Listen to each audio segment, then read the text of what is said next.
Hello dear students, today we are going to study the part 2 of development of management thought, in which we are going to continue the subtopic that is the period of systematized management. As in part 1 we have studied the era of scientific management. In today's class we will discuss the rest part of period of systematized management, that is era of administrative management, era of behavior science and the modern era. तो बात करते हैं era of administrative or functional thought की. So administrative management thought era runs almost parallel to the scientific management thought era. Scientific management experts emphasized efficiency in production only, whereas the administrative management thought were concerned with the efficiency of management of the total organization. कि era of scientific management में उत्पादन में कुशलता पर बल दिया गया था एंड एरा ऑफ एडमिनिस्ट्रेटिव और फंक्शनल थॉट में संपूर्ण संगठन के प्रबंध की कुशलता की बात कही गई. तो यह जो विचारधारा है, यह विचारधारा हेनरी फ्योल के द्वारा इंट्रोड्यूस की गई थी. Henry Fayol propounded the administrative and functional theory. Henry Fayol was a French mining engineer and chief executive officer of a coal mine company. So, Fayol's contribution may be discussed under the following heads. The number one is classification of business activities की Fayol के contribution को इन heads में हम पढ़ रहे हैं. इसमें सबसे पहला है कि व्यावसायिक संस्थाओं की गतिविधियों का वर्गीकरण. कि फेयोल ने व्यावसायिक संस्थाओं की गतिविधियों को इन हेड्स में डिवाइड किया, जिनमें पहला है टेक्निकल एक्टिविटीज़. कि किसी भी बिजनेस इंस्टीट्यूट को मैन्युफैक्चरिंग और प्रोडक्शन रिलेटेड टेक्निकल एक्टिविटीज़ करनी होती हैं. इसी के साथ साथ उसे कमर्शियल एक्टिविटीज़ करनी होती है, जिनमें कि बाइंग, सेलिंग और एक्सचेंज इंक्लूडेड होता है. तीसरा, उसे फाइनेंशियल एक्टिविटी करनी होती है relating to search for and optimum use of capital. चौथा, उसे सिक्योरिटी एक्टिविटीज़ करनी होती है, जिसमें उसे रिसोर्सेज का प्रोटेक्शन करना होता है एज वेल एज उसे पर्सनस का भी प्रोटेक्शन करना होता है. अकाउंटिंग एक्टिविटीज़ होती है, जिसमें maintenance of accounts, costing and statistics को इंक्लूड किया जाता है. और प्रशासनिक गतिविधियाँ यानी एडमिनिस्ट्रेटिव एक्टिविटीज़ होती है, जिसमें कि relating to the planning, organizing and commanding, coordinating और कंट्रोलिंग को इंक्लूड किया जाता है. इसके बाद में जो बात करने जा रहे हैं उनके कंट्रीब्यूशन की, वो है elements of administration of management function. Fayol described 5 elements of administrative or managerial functions. They are as follows. Number 1 is planning. According to Fayol कि जो है कोई भी काम जो किया जाए उसको थ्रू प्लानिंग किया जाना चाहिए. So planning consisting of activities for making plans to achieve goals of the organization. And the second is organizing, consisting of activities necessary for mobilizing human and other resources of the organization to implement the plan. कि संसाधनों की व्यवस्था की जाए, जिसमें human resources भी included है और फिजिकल रिसोर्सेज भी इंक्लूडेड है, जिससे कि योजना का क्रियान्वयन किया जा सके. Commanding which consist activities relating to directing, leading, motivating and communicating for getting things done. कार्यों को करवाने के लिए निर्देशन करना, नेतृत्व करना, अभिप्रेरण करना और संप्रेषण के कार्य को इसमें सम्मिलित किया गया. कोऑर्डिनेशन या coordinating which is concern with activities necessary for harmonizing the effort of all in order to achieve a common goal. कि किसी सामान्य उद्देश्य की प्राप्ति के लिए सभी प्रयासों में एकता की बात फेयोल ने कही. Controlling which is concern with ensuring performance in accordance with plan. Next contribution था उनका प्रिंसिपल्स ऑफ मैनेजमेंट, यानी कि जो फेयोल थे उन्होंने प्रबंध के 14 सिद्धांत दिए थे, इसलिए उन्हें प्रबंध के सिद्धांतों का पिता भी कहा जाता है. Father of principal of management के नाम से जाना जाता है. इन्होंने सिद्धांत जो दिए थे उनमें था authority and responsibility and division of labour, discipline, unity of command, unity of direction, subordination of individual interest to the common interest, remuneration and centralization, scalar chain, order, equity, stability of tenure of personnel, initiative and principle of team spirit. ऐसे कुछ सिद्धांत Fayol ने दिए थे. और उनका ये भी कहना था कि ये जो प्रिंसिपल्स हैं ये फ्लेक्सिबल है और एडेप्टेबल है, इनको सिचुएशन के अकॉर्डिंग एडेप्ट किया जा सकता है. Fayol made it clear that the principles of management are flexible and adaptable to every need. साथ में उन्होंने ये भी कहा कि ये प्रिंसिपल्स जो है यूनिवर्सल है, सार्वभौमिक है, इन्हें सभी जगह पे अपनाया जा सकता है। He believed that principle of management are universally applicable. The principles are applicable in all organization, large और स्मॉल, इंडस्ट्रियल, कमर्शियल, पॉलिटिकल और एनी अदर ऑर्गेनाइजेशन। और उन्होंने ये भी कहा कि जो प्रबंधक है वह क्वालिटेटिव होने चाहिए, उनमें सर्टेन क्वालिटीज़ होनी चाहिए। उन्होंने बात कही कि जो मैनेजर होता है वह फिज़िकली गुड हेल्थ रखने वाला होना चाहिए, मेंटल क्वालिटीज़ होनी चाहिए कि उसमें सीखने की योग्यता हो, मोरल क्वालिटी उसमें होनी चाहिए कि उसमें सुदृढ़ता हो, रिस्पॉन्सिबिलिटी को बेयर कर सके, एजुकेशनल क्वालिटी उसमें होनी चाहिए।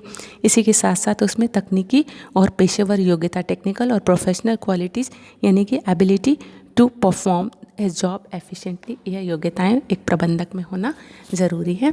तो इस तरीके से हेनरी फ्योल ने प्रबंध की जो प्रशासनिक या कार्यात्मक विचारधारा है उसमें कई सारे कंट्रीब्यूशन किए, जिनकी की बात अभी हमने की। Classification of business activities, element of administration of management functions and principal of management, और इनकी फ्लेक्सिबिलिटी की बात और इनके यूनिवर्सल होने की बात उन्होंने कही, और साथ ही कहा कि प्रबंधक को योग्य होना चाहिए।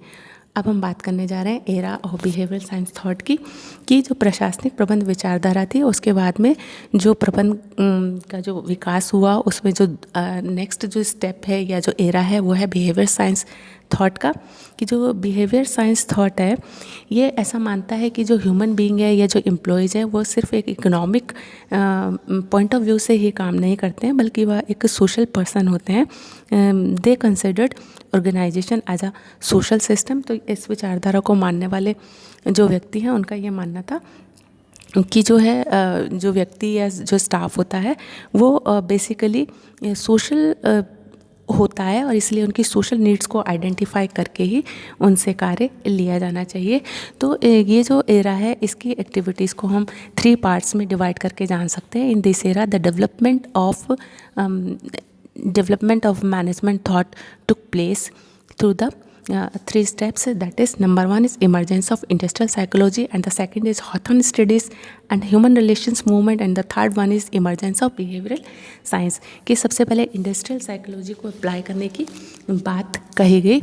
इंडस्ट्रियल साइकोलॉजी को अप्लाई करने की बात हुगो मुन्सबर्ग ने सबसे पहले की थी, और उनका ये कहना था कि जो एम्प्लॉयज़ होते हैं, जो स्टाफ होता है, उनकी साइकोलॉजी को समझने के बाद में ही उनसे कार्य लिया जाना चाहिए।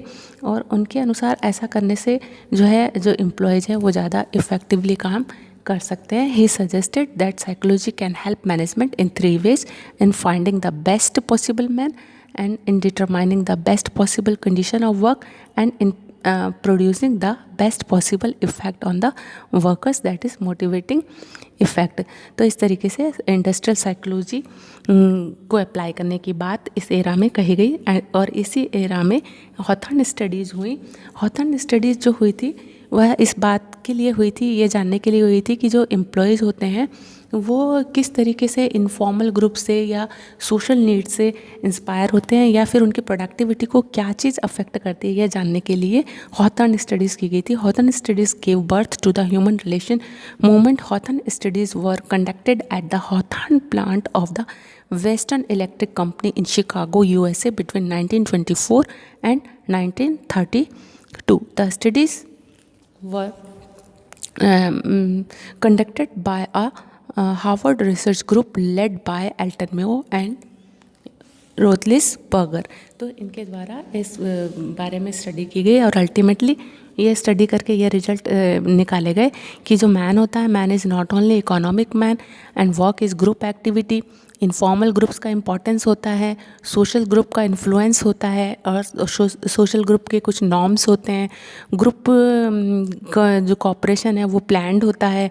Worker is not only a rational economic being, role of supervisors behaviour and communication and complaints में not be statement of facts. ऐसे कुछ रिजल्ट इसमें से मिले इस स्टडी से, और अल्टीमेटली यह जो है इस्टेब्लिश हुआ कि जो जो स्टाफ है या जो ह्यूमन रिसोर्सेज है या जो एम्प्लॉयज़ हैं वो अपनी सोशल नीड्स से इन्फ्लुएंस्ड होते हैं। तो इस तरीके से उनकी साइकोलॉजी को जान के और उनकी इस सोशल रिक्वायरमेंट को, सोशल नीड्स को आइडेंटिफाई करते हुए ही उनसे काम लिया जाना चाहिए।